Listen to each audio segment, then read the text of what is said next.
Kumikli ka.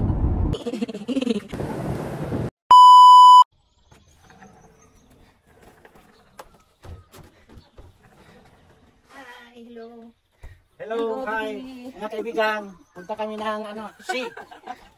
Hi mga langga and welcome back sa ating page. Ako nga pala si Jen at ngayong umaga ay magta-travel vlog tayo kasama ang ating pamilya. Ito na yung huling pasyalin na mama at papa dito sa New Zealand bago sila umuwi. Kaya naman magta-travel tayo ng almost 5 hours. Hindi na kami nakapag-breakfast sa bahay kaya naman nag-stop over muna kami dito sa McDonald's. Nasa mga 7:30 AM pa lang ngayon, kaya naman wala pang katao-tao dito sa McDonald's. Tapos naming nag-breakfast ay pumunta kami sa shop para mag-grocery shopping at magpagasolina na rin.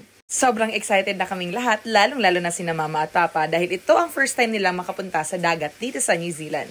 Summer na ngayon, kaya naman posible na makaligo na sila sa tubig. Meron namang mga malalapit na mga dagat dito sa area namin, pero hindi pa kasi sila nakakapunta sa area na ito dito sa North Island, kaya naman dito kami pupunta. Actually, marami pa silang hindi napupuntahan dito sa North Island, mga langga. Pero ito pupuntahan kasi namin ay isa sa paborito naming dagat dito sa New Zealand. Meron kami mga nadaanan ng mga lineman. Sobrang na-amaze sila mama at papa kung paano nila gawin ang trabaho nila. Kasi imagine niyo yun, sobrang daming mga warning cones. Yung mga gamit nila ay for the safety talaga ng mga workers.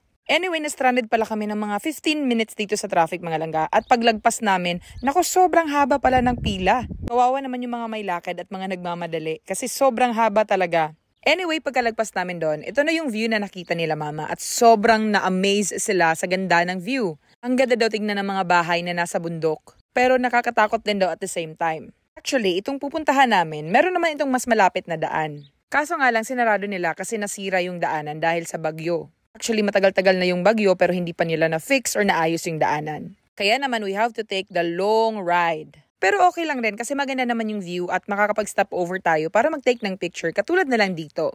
Titingnan mo tong view na to, mukhang malapit na kami sa destination namin. Pero nako, sobrang layo pa po namin mga langga.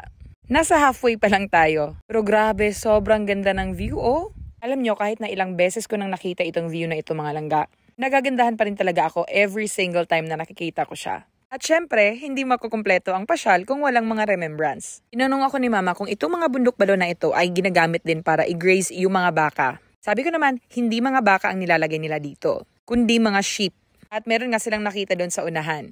So kumuha lang kami ng ilan pang mga litrato, tapos we went back on the road. Kasi malayong-malayo pa yung pupuntahan namin mga langga. Tsaka sobrang pangit pa ng daanan, sobrang windy niya. Kaya naman dahan-dahan lang yung drive namin. Ang ganda talaga ng tanawin dito sa New Zealand. Kaya naman kaming mag-asawa, kami ni Mike, ito yung mga ginagawa namin tuwing kami ay walang trabaho. Ito yung way ng pangpatagal namin ng stress, yung mag-travel. Sa sino ba naman ang aayaw kung ganito naman kaganda yung view na nakikita ninyo? Pero kung ikaw ay mahihiluhin, kailangan mo talagang mag-prepare bago ka bumiyahe. At dahil nga liku-liko ang daanan na dinaanan namin, hindi napigilan ni Papa ang sumuka.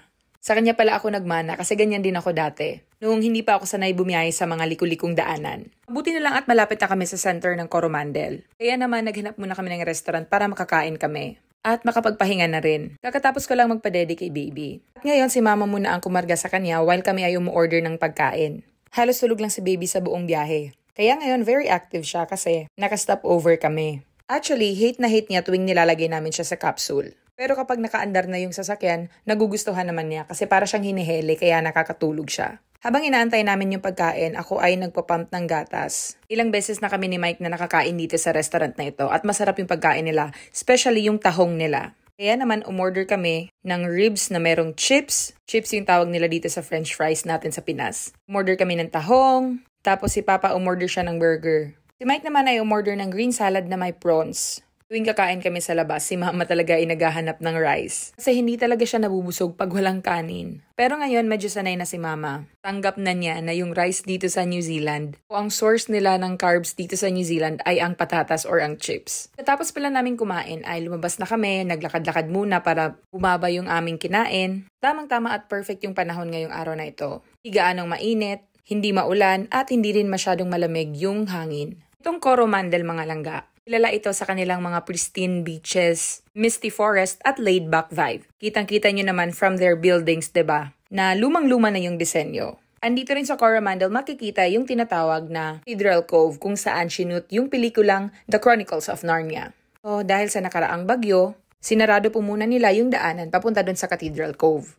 Kasi nagkaroon ng malaking slip, kaya hindi madadaanan yung daanan papunta doon sa cave. Pero meron pa rin namang ibang ways na makakapunta ka doon. At yun ay through kayaking at ang sumakay sa water taxi. Kaso sabi nga ng mga locals nila dito, yung water taxi daw are taking advantage sa sitwasyon ngayon. Kaya naman minamahalan nila yung presyo per person. Kung sasakay ka kasi sa taxi, nasa $80 per adult at $30 naman per child ang pamasahe sa water taxi. May kamahalan talaga siya. Mabuti na lang at ilang beses na kami nakapunta doon ni Mike. Kaso gusto sana namin dalhin sina mama doon pero sabi nila wag na lang kasi sobrang mahal. Nung bumalik na kami sa daanan, dinala kami ng GPS dito sa Grayville Road. At meron kaming nadaanan ng mga wild pigs or wild boar. Kakatakot pa yung vibe dito mga langga kasi nakikita nyo naman merong mga nakapark na mga sirang sasakyan. Para bang yung nakikita nyo sa movie na may mga zombie, ganon. Pero sa totoo lang, kung makikita mo siya in person, naku maa-amaze ka talaga kasi sobrang ganda. Para lang talaga siyang movie set. Yan pong nakikita ninyo ay mga wild pigs or wild boar. Meron din diyang mga wild chicken. At marami pang iba mga langga. Dito sa New Zealand, napakarami pong mga wild animals na tinuturing na nilang mga peste. Tulad na lang nito mga wild pigs. Yung mga manok, may mga kambing, meron ding mga kabayo, may mga rabbit, mga pato or bibe, mga ostrich, hedgehogs, at marami pang iba mga langga.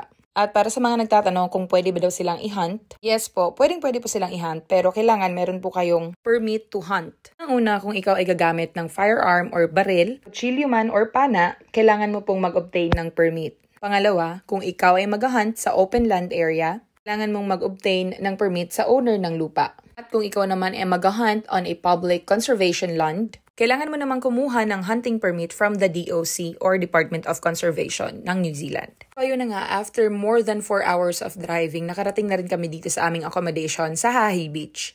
Meron silang iniiwan dito na pala para kung gusto mong pumunta sa Hot Water Beach, yun yung dagat dito sa Coromandel area kung saan maaari kang maghukay ng sarili mong hot spring. Pero dahil summer ngayon, hindi tayo pupunta doon mga langga.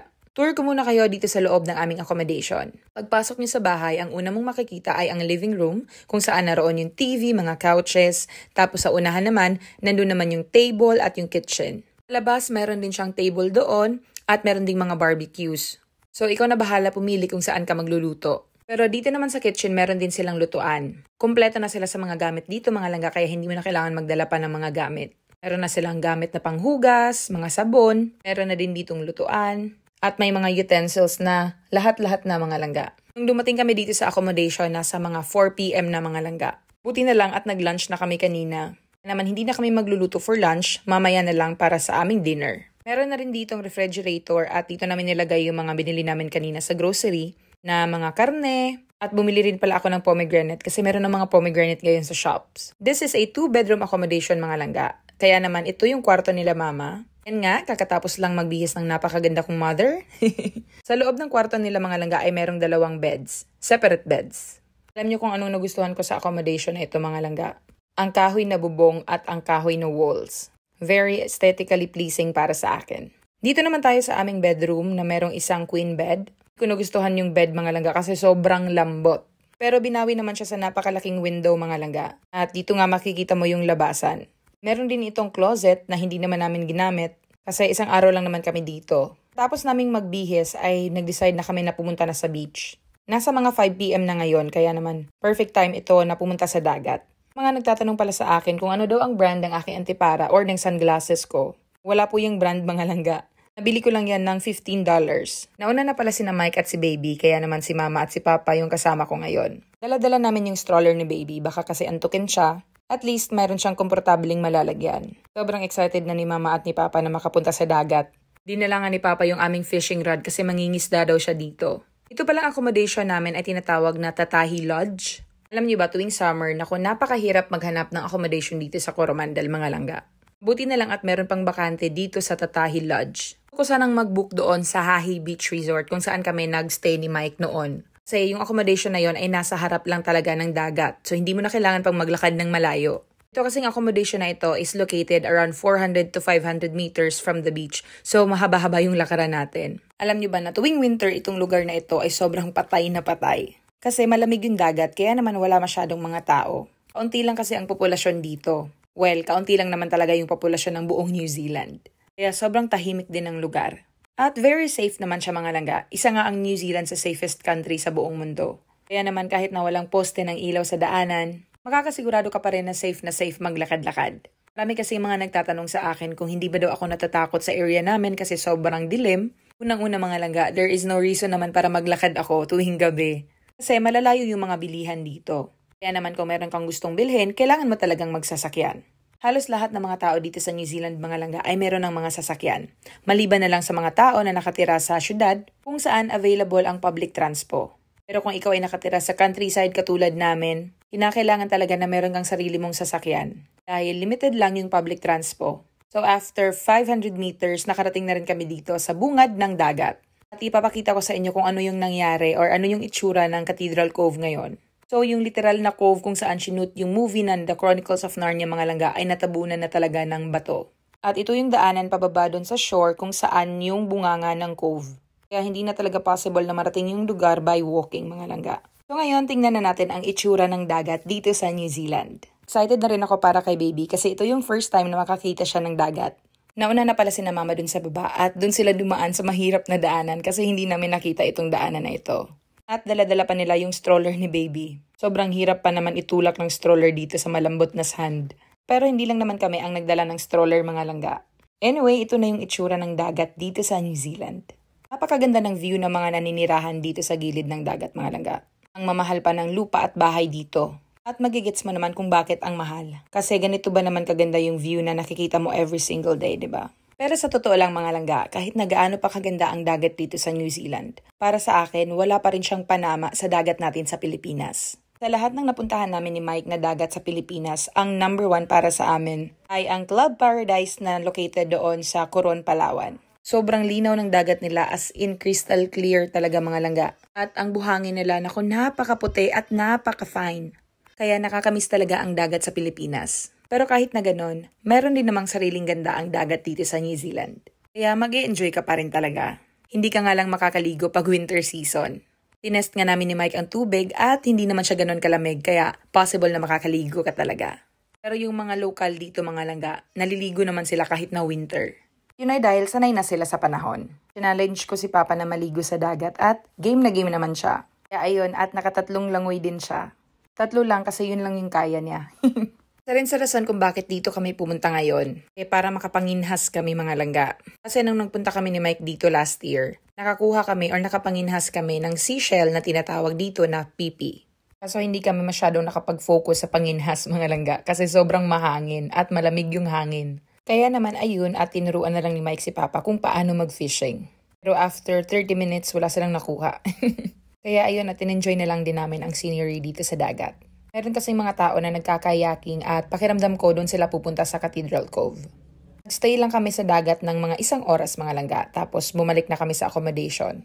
Palubog na kasi yung araw kaya naman lumalamig na yung panahon at kawawa na si baby. Tsaka si Papa ay nilalamig na rin kaya nagmamadali na kaming bumalik. Tinanong ako ni Papa kung para kanino daw itong accommodation na ito. Kasi meron siyang nakita na malaking table at maraming upuan. Sabi ko naman sa kanya na yun ay para sa mga backpackers. Meron din kasi sila ditong accommodation para sa mga backpackers, mga langga. At meron silang mga communal na mga kitchen at bathroom. Pagkatapos naming magbihis ay pumunta muna kami ni Mike dito sa ice cream shop bago sila magsarado.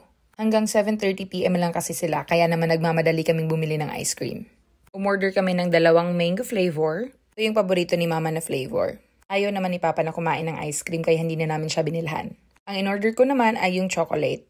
Sarap yung ice cream nila dito kaya hindi ka magsisisi kahit na medyo may kamahalan yung presyo. Nasa $10 kasi yung scoop nung fruit flavor at $8 naman yung sa akin. Pagdating namin doon sa accommodation, nakasimula na si Papang magsugba or mag-grill ng pork.